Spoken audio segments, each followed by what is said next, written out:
Sejam bem-vindos ao YPOcast Líderes Extraordinários. E aí eu tinha que começar a trabalhar muito cedo para começar a pagar as minhas contas, né? Meu pai, ele tinha entrado num consórcio de carro, então ele falou assim, ó, é o seguinte, paguei até aqui, agora você tem que se virar, né? E aí eu tive que começar a trabalhar. Meu primeiro trabalho até foi um pouco mais cedo, né? Porque com 14 anos eu já comecei a olhar uma coisa ou outra. Brinco que foi meu primeiro empreendimento, que foi uma barraca de sanduíche natural. Né? Legal. E aí depois eu também fiz bazares, tudo, mas enfim, eu comecei a trabalhar com 17 anos no direito e eu tive muita sorte, né? Eu falo muita sorte porque assim, eu não estava numa das melhores faculdades.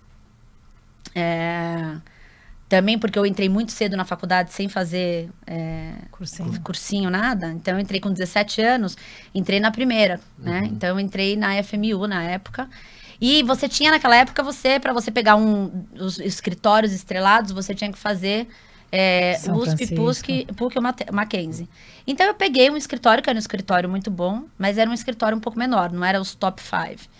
Só que o que foi muito bom? Esse escritório estava crescendo muito. E aí, eu comecei a ter oportunidades. Então, o meu chefe, na época, saiu. E eu estava no segundo ano da faculdade. E falaram para mim, olha, coloca um terninho e vai para as reuniões. Então, eu tive que aprender na raça.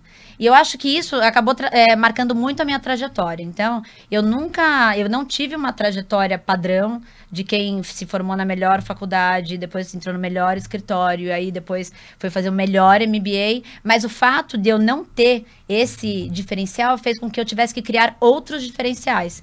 Então, eu sempre buscava, de alguma forma, me superar em relação às outras pessoas que estavam no mesmo patamar que eu, para eu conseguir compensar aquilo que eu não tinha.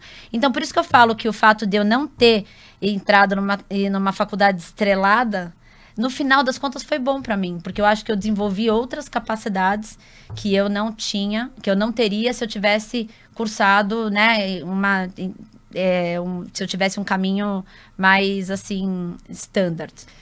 E aí, como é que você acha como é que você se preparou para sair da base que você tinha, da carreira que você tinha direito, para poder chegar a uma carreira de executiva e com os gaps que você via que você poderia ter dentro dessa trajetória, né? Então, o que eu fazia? Eu sempre olhava o seguinte, né? Eu pegava e mirava um determinado objetivo e depois eu ia atrás das competências que eu precisava.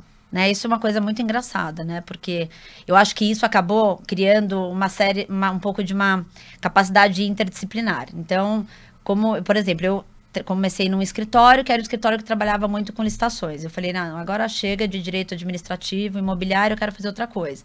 Então, eu peguei e fui para um escritório, que era mais contencioso, não gostei. Aí eu quis ir para o tributário. Aí eu fui estudar tributário, li 3 vezes aquela porcaria da hipótese de incidência, né, do Geraldo Ataliba, entendeu? Então, eu sempre estava buscando conhecimento para me preparar, para perseguir um objetivo, né, que para mim ele não era óbvio.